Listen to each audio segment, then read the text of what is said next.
Speaker.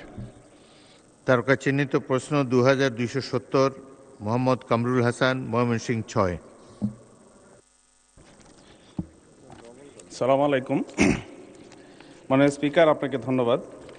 আমি তারকা চিহ্নিত প্রশ্ন 2270 উপস্থাপন করছি। মাননীয় মন্ত্রী মহোদয়, অনুগ্রহ করিয়া বলিবেন কি, গত ফেসিস্ট সরকারের আমলে শেয়ার বাজার লুটপাটের সাথে জড়িত ব্যক্তিদের খুঁজিয়া বাহির করিয়া জনসম্মুখে তাহাদের তালিকা প্রকাশ ও তাহাদের বিরুদ্ধে শাস্তিমূলক ব্যবস্থা গ্রহণের কোনো উদ্যোগ নিয়েছেন কিনা? নিয়ে থাকলে কি ধরনের ব্যবস্থা গ্রহণ করা হয়েছে? মাননীয় স্পিকার, আপনাকে ধন্যবাদ। মাননীয় অর্থমন্ত্রী। মাননীয় স্পিকার, আপনাকে ধন্যবাদ।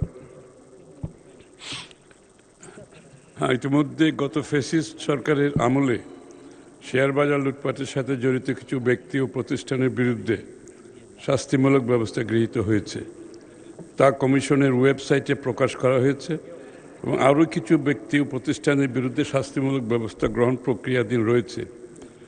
এছাড়াও গত ফ্যাসিস্ট সরকারের আমলে শেয়ার বাজার লুটপাটের সাথে জড়িত তথা কারসাজি, অনিয়ম, দুর্নীতিকারী ব্যক্তি ও প্রতিষ্ঠানের বিরুদ্ধে Bangladesh securities and exchange commission কর্তৃক শাস্তিমূলক ব্যবস্থা হিসেবে 1497 কোটি টাকা অর্থদণ্ড আরোপ করা হয়েছে, যার মধ্যে Bangladesh export import company limited বেক্সিমকোর শেয়ার সংক্রান্ত লেনদেনে কারসাজির কারণে বিভিন্ন ব্যক্তি ও প্রতিষ্ঠানকে 428 কোটি টাকা অর্থদণ্ড আরোপ করা হয়েছে। এছাড়াও বিভিন্ন দায়ী প্রতিষ্ঠান ও ব্যক্তিদের চিহ্নিতকরণে Bangladesh securities and exchange commission কর্তৃক গঠিত অনুসন্ধান ও তদন্ত কমিটির প্রদত্ত প্রতিবেদনের ভিত্তিতে গৃহীত ব্যবস্থাটি নিম্নরূপ। মাননীয় মন্ত্রী। স্পিকার, এটা অনেক দীর্ঘ লিস্ট, এটা যদি আপনি বলেন। জি, ধন্যবাদ। উত্তরের বাকি অংশ পঠিত বলে গণ্য করা হলো। ধন্যবাদ। মাননীয় তারকা চিহ্নিত 2271 বাণিজ্য মন্ত্রণালয়ে স্থানান্তরিত। মাননীয় সদস্য, আপনি কি সম্পূরক প্রশ্ন করতে পারেন? ধন্যবাদ মাননীয় speaker. Bangladesh securities and exchange commission, আমরা দেখেছি যে অতীতে ফেসিস্ট আমলে যারা নিয়োগ পেয়েছেন তারা দলান্ধ এবং অসৎ এইসব ব্যক্তিবর্গকে নিয়োগ দেওয়া হয়েছে। জনগণের মধ্যে ধারণা রয়েছে যে দরবেশ খ্যাত ব্যবসায়ীরা এই অসৎ কর্মের সাথে, এই শেয়ার বাজার কেলেঙ্কারির সাথে যেমন জড়িত, জনগণের ধারণা যে এটার সাথে ওই বাংলাদেশ সিকিউরিটিজ অ্যান্ড এক্সচেঞ্জ কমিশনের সদস্যরাও তেমনিভাবে জড়িত, যোগ সাজসে এই কাজটা হয়েছে। আমার প্রশ্ন হচ্ছে যে ভবিষ্যতে ফ্যাসিস্ট সরকারের নিয়োগের নীতিমালা অনুসরণ করে দলান্ধ ব্যক্তিদেরকে এখানে নিয়োগ দেওয়া, অসৎ ব্যক্তিদেরকে নিয়োগ দেওয়া হবে কিনা, এবং যারা ওই ফ্যাসিস্ট সরকারের আমলে এই বাংলাদেশ সিকিউরিটিজ অ্যান্ড এক্সচেঞ্জ কমিশনের কর্মকর্তা ছিলেন তাদের বিরুদ্ধে কোনো ব্যবস্থা নেওয়া হবে কিনা? ধন্যবাদ মাননীয় স্পিকার। মাননীয় অর্থমন্ত্রী। ধন্যবাদ মাননীয় স্পিকার। ইতিমধ্যে গঠিত হয়েছে, একজন চেয়ারম্যান, 3 জন সদস্য এবং আরেকজন সদস্য নিয়োগের প্রক্রিয়া অব্যাহত আছে, চলছে।